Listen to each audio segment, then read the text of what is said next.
खिताब सुनकर ये दानिशवरों को बोलना होगा, खिताबत का महल तो आपकी जागीर लगता है।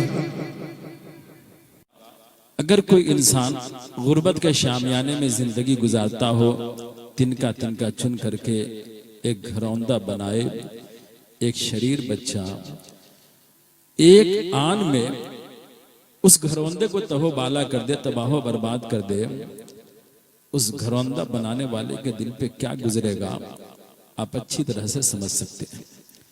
जो मजहब मुहज्जब हमें मिला है, कितनी कुर्बानियां दी गई, कितने इशारों पे कारी का मुजाहरा किया गया, कैसे कैसे रास्ते से गुजर करके हमारे अकाबिर उलमा ने, हमारे असलाफ ने, हमारे बुजुर्गों ने एक खूबसूरत नशीमन की तामीर किया।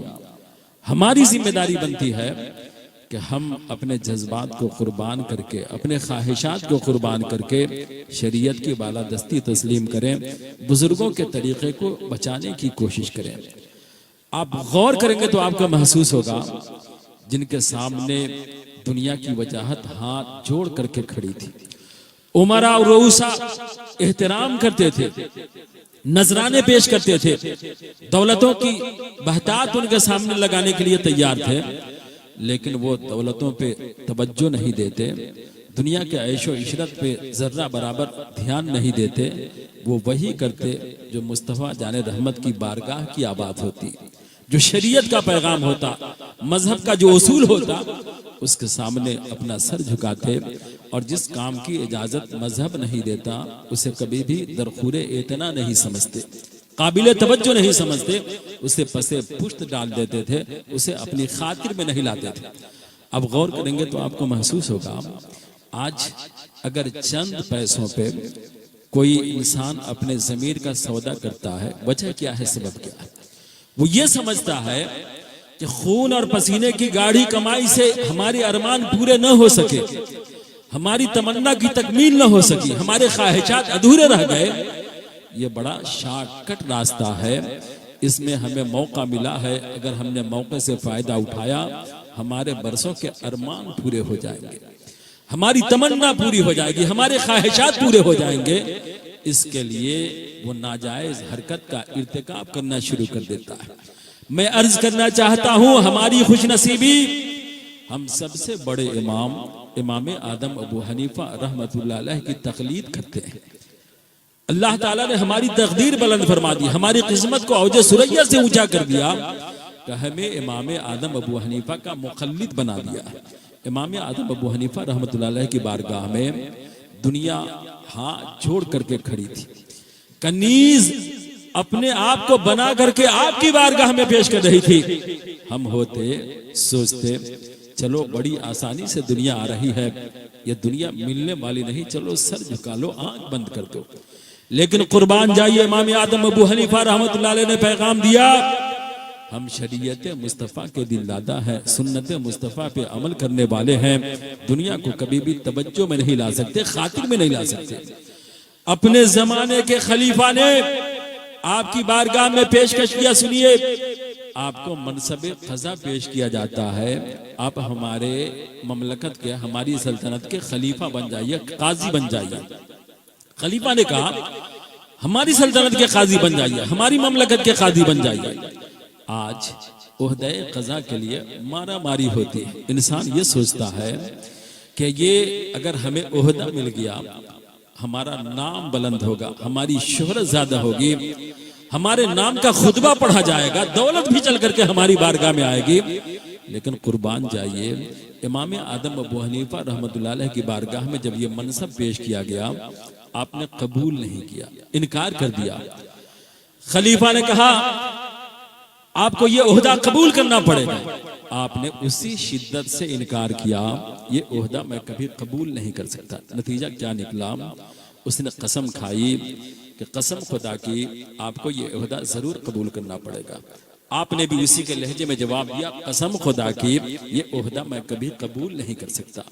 आज एक मामूली कुर्सी के लिए इंसान कितने लाख रुपए कुर्बान करता है, नाजायज तरीके से रिश्वत दे करके ओहदा हासिल करता है। इमाम आदम ने अपने अमल से, अपने किरदार से पैगाम दिया, अगर मेरी तकलीद का दम भरते हो, मेरी सीरत को निगाहों के सामने रखना। कभी भी हराम जरिए से एक पैसा को कबूल करने की कोशिश नहीं करना।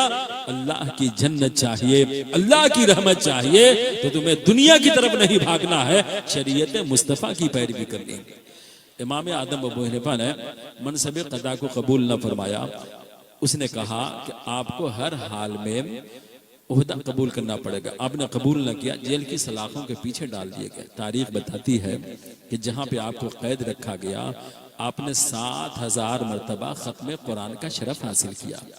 आज सारी सहूलतें, सारी आसाइशें हमें दस्तयाब है, शरीयत नजर नहीं आती, लहव लईब दिखाई देते हैं, खेल कूद तमाशे नजर आते हैं, मजहब नजर नहीं आता, मजहब का कानून नजर नहीं आता, कुरान दिखाई नहीं देता। इतनी कसम पुरसी और ऐसा कैद नहीं, ऐसी पाबंदी नहीं, बेला नागा आपकी पीठ पे कोड़े बरसाए जाते थे, आपको ज़दोकोब किया जाता था, मारा जाता था, जुल्म ढाया जाता था। इस जुल्म को सहते हुए आपने 7000 मरतबा कुरान मुकद्दस की तिलावत मुकम्मल फरमाई। आपकी आंखों से आंसू के कतरे टपकने लगे। आपके शागिर्दों ने कहा, हुजूर वाला आप हमें सब्र की तलकीन करते हैं, आप हमें बर्दाश्त का सबक पढ़ाते हैं और खुद रो रहे हैं, वजह क्या है, सबब क्या है? आपने जवाब दिया था, सुनो, मैं अपनी तकलीफ की वजह से नहीं रोता, मुझे अपनी माँ की याद आ जाती है, मैं रोना शुरू कर देता हूँ। मेरी माँ मेरा रास्ता निहारती होगी, मेरा लाल छूट करके आने वाला होगा, लाल पे जुल्म के तीर बरसाए जा रहे हैं, अजियत सह रहा है, मेरी माँ मेरी तकलीफ की वजह से आंसू बहाती है, उसका कल को इस्तराब, उसकी तकलीफ, उसकी अजियत मुझे देखी नहीं जाती, और उसकी अजियत का तस्वुर करके, उसके इस्तराब का तस्वुर करके बेइख्तियार मेरी आंखें बरसना शुरू हो जाती हैं। गौर करें, इमाम आदम अबू हनीफा रहमतुल्लाह अलैह को जहर दे करके जेल के अंदर शहीद कर दिया गया। इमाम आदम अबू हनीफा रहमतुल्लाह अलैह के सामने मौत सामने खड़ी थी। आप अगर चाहते समझौता कर लेते, मसलहत के तरीके पर चल करके मनसबे क़ज़ा कबूल फरमा लेते, दुनिया चल करके आपके कदमों में आ जाती, जान बच जाती। इमाम आदम अबू हनीफा ने अपनी जान की कुर्बानी पेश करके, शहादत का प्याला पी करके हम सबों को पैगाम दिया, अगर मेरे मुक़ल्लिद हो, मेरा सबक याद रखना, मेरा तरीका याद रखना, चंद सिक्कों पे अपने ज़मीर का सौदा नहीं करना, चंद सिक्कों पे अपने आप को फरोख्त मत कर देना। ये शान के खिलाफ है, इंसानियत की आवाज नहीं है, आदमियत की पुकार नहीं। और जानते हैं, इसी तनाजुर में, इसी कड़ी में आप मुलाहिजा करेंगे कितना जुल्म सहा गया, कैसी अजियत बर्दाश्त की गई, लेकिन हमारे बुजुर्गों ने कभी भी दुनिया को खातिर में नहीं रखा, दुनिया पे तवज्जो नहीं डाली। उनका ये कहना था, उनके किरदार की आवाज ये थी कि अगर आज हम मसलहत देखना शुरू कर दें, दौलत के सामने सर झुका दें, इमारत और जुल्म के सामने दबना शुरू कर दें, आने वालों के लिए कोई उसवा नहीं मिलेगा, नमूना नहीं मिलेगा। आने वाला वक्त बड़ा नाजुक होगा, उस वक्त मामूली आंधी चलेगी, सारी कौम तबाह बर्बाद हो जाएगी, एक तूफान का झटका आएगा, कौम सलामत नहीं रहेगी। अगर कौम को महफूज रखना है, सलामती देनी है, तो आज हमें अपनी जान की कुर्बानी पेश करनी पड़ेगी, अपने ख्वाहिशात की कुर्बानी पेश करनी पड़ेगी। जानते हैं, हजरत इमाम अहमद इब्न हम्बल रहमतुल्लाह अलैह ये भी अपने जमाने के जबरदस्त इमाम हैं, और चारों इमामों में जितनी हदीसें आपको याद थी, उतनी हदीसें चारों इमामों में से किसी को याद नहीं थी। ये खूबी के एतबार से, मजमूई कमाल के एतबार से हमारे इमाम सब पर फौकियत रखते हैं, सबसे बुलंद हैं, उनके रुतबे की गर्द तक के आज का कोई इंसान पहुंच नहीं सकता है। ये बात मुसल्लम है, तस्लीम शुदा है, लेकिन इनफिरादी तौर पे कोई ये खूबी किसी एक इमाम के अंदर ज्यादा हो जाए, इससे किसी को इनकार नहीं हो सकता है। सारे लोगों ने, सारे मुहद्दिसीन ने इस बात का इकरार और एतराफ किया कि इमाम अहमद इब्न हम्बल रहमतुल्लाह अलैह अपने वक्त के जबरदस्त मुहद्दिस थे। और कैसे कैसे मुहद्दिस गुजरे हैं। एक मुहद्दिस थे अबू जुरआ रहमतुल्लाह अलैह। एक शख्स ने अपनी बीवी से दौराने गुफ्तगू अजीबो गरीब इकरार कर लिया, इतराफ कर लिया। उसने अपनी बीवी से कहा कि सुनो, हजरत अबू जुरआ मुहद्दिस रहमतुल्लाह अलैह को अगर 1,00,000 हदीसें याद ना हो तो तुम पर तलाक।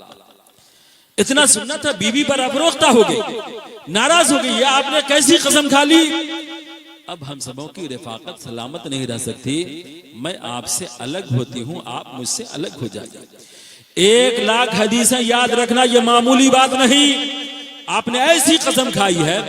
अब आपको तहकीक करनी पड़ेगी, तफ्तीश करनी पड़ेगी, मालूम करना पड़ेगा कि हजरत अबू जुरआ 1,00,000 हदीसें याद रखे हुए हैं या नहीं। वो आदमी बड़ा परेशान हुआ, घबराया, कसम खाने को खा चुका था, दौड़ा दौड़ा हजरत अबू जुरआ की बारगाह में हाजिर हुआ। अर्ज किया, हुजूर वाला मैं बहुत बड़ी परेशानी में मुब्तला हो गया, मुसीबत सर पे चढ़ गई है। मैंने अपनी बीवी से ऐसी ऐसी कसम खाई है, आप कोई रास्ता निकाल दीजिए। मैंने कसम खाई है अगर इमाम अबू जुरआ को 1,00,000 हदीसें याद ना हो तो तुम पर 3 तलाक है। हजरत अबू जुरआ ने जैसे ही उस इंसान की परेशानी देखी, इस्तिराब देखा, आप मुस्कुराने लगे। इरशाद फरमाया, सुनो, घबराने की जरूरत नहीं है, तुम्हारी कसम टूट नहीं सकती, इसलिए कि अल्लाह ताला ने मुझे वो सलाहियत अता फरमाई है कि 1,00,000 से ज्यादा हदीसें मुझे ज़बानी याद है। 1,00,000 से ज्यादा हदीसों का मैं हाफिज हूँ। और सुनो, ऐसा हाफिज नहीं जिस तरह से कुल हुवल्लाह कोई आसानी से पढ़ लेता है, उस तरह से 1,000 हदीसें मैं आसानी से सुनाने के लिए तैयार हूँ। अब गौर करें, ऐसे ऐसे बुजुर्गान दीन गुजरे हैं जो चाहते एक इशारा कर देते, दुनिया की दौलत उनके कदमों में ढेर हो जाती, लेकिन उन्होंने फख्र को इख्तियार किया, फाका को इख्तियार किया, गुर्बत को तरजीह दिया। आज अगर हम इमारत में पलने लगे, सरवरी और सरदारी को हमने अपना शियार बना लिया, आने वाली कौम महफूज नहीं रह सकती। उन्हें हमारा ख्याल था, आपका ख्याल था। मैं अर्ज कर रहा था, इमाम अहमद इब्न हंबल रहमतुल्लाह अलैह खल्क़े कुरान का आपके जमाने में एक जबरदस्त फितना उठा। ज्यादातर लोग खल्क़े कुरान के कायल थे, ये इस बात के कायल थे कि कुरान अल्लाह की मखलूक है। जैसे हम और आप अल्लाह की मखलूक हैं, वैसे ही अक्सर लोगों का यह दावा था कि कुरान अल्लाह की मखलूक है। उस वक्त का जो बादशाह था, खलीफा था, उसने भी दावा किया कुरान अल्लाह की मखलूक।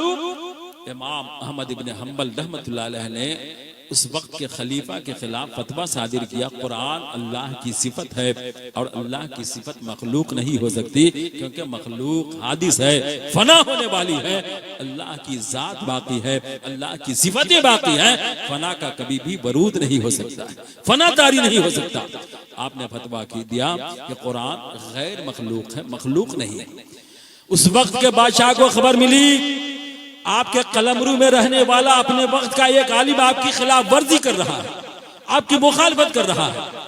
उसने आपको अपनी बारगाह में तलब किया, कहा मैंने सुना है कि आप मेरी बात की मुखालफत करते हैं, मैं कुरान को मखलूक कहता हूं और आप कुरान को गैर मखलूक कहते हैं, क्या ये बात सच्ची है? आपने इरशाद फरमाया, जो तुम्हारे पीछे मैं कहता हूं तुम्हारे सामने भी कहता हूं। एक आलिम की जबान बदलती नहीं है, आलिम रब्बानी हक को इस्तिकामत का अलमबरदार होता है, कभी भी कदम उसके मुतजलजल नहीं होते। आपने इरशाद फरमाया, हाँ मैं तुम्हारे सामने भी कहता हूँ कुरान गैर मखलूक है, मखलूक नहीं। उसने कैद कर दिया, आपकी पीठ पे कोड़े बरसने लगे। अपने वक्त का इमाम बेहोश हो जाता, कोड़े की बरसात थमती नहीं। तारीख बताती है जल्लाद बारी बारी मुकर्रर किए जाते, एक जल्लाद का हाथ आपकी पीठ पे कोड़ा मारते मारते थक जाता, कोड़ा बंद नहीं होना चाहिए, जल्लाद बदल दो, दूसरे के हाथ में कोड़ा थमा दो, वो आपकी पीठ पे कोड़ा बरसाता रहे, कोड़ा ना रुक सके, जब तक कि ये अपने मौकफ से हटते नहीं है, इन्हिराफ नहीं करते हैं, अपनी बात से पलटते नहीं है, उस वक्त तक के कोड़े की बरसात होनी चाहिए। तारीख बताती है आपका जिस्म जख्मी होता रहा, चमड़े उधड़ते रहे, गोश्त फटते रहे, हड्डी तक के ज़र्ब का असर पहुंचता रहा, लेकिन इमाम अहमद इब्न हंबल ने अपनी जबान नहीं बदली। आज अगर वक्त का हाकिम एक मामूली चीज बेच करके इख्तिदार की कुर्सी पे विराजमान होने वाला एक नालायक को कुछ लालच देता है, कुरान के खिलाफ आवाज उठाना शुरू कर देता है, मजहब पे हमला करता है, शरीयत पे उंगली उठाना शुरू कर देता है। मैं अर्ज करना चाहूंगा, अगर हमें इन बुजुर्गों से वास्ता है, ताल्लुक है, उनसे अकीदत रखते हैं, एक सबक याद रखें, जान दी जा सकती है, शरीयत पे आंच आने नहीं दिया जा सकता। शरीयत के कानून को कभी भी फंसे पुष्ट नहीं डाला जा सकता। हम अपने ख्वाहिशात कुर्बान कर देंगे, जज्बात कुर्बान कर देंगे, दुनिया छोड़ सकते हैं, सुन्नत मुस्तफा पे हर्फ नहीं आने दे सकते। मेरे बुजुर्ग और दोस्तों, इमाम अहमद इब्न हंबल रहमतुल्लाह अलैह के ज़र्ब की खबर मिलती रही, कुछ लोगों ने आवाज उठाई, लेकिन ज्यादातर उलमा उस वक्त के खामोश रहे, मसलहत देखते रहे। आज मैं अर्ज करना चाहूंगा, उलमाए रब्बानी मिंबर नूर से आपको हक का पैगाम सुनाते हैं, सिर्फ ज़बानी जमा खर्च नहीं करते, अपनी खिताबत का जौहर नहीं दिखाते, आपके दिल में वो लहर पैदा करना चाहते हैं, वो शौक पैदा करना चाहते हैं जो शरीयत की रूह कहलाती है, जो शरीयत की जान कहलाती है।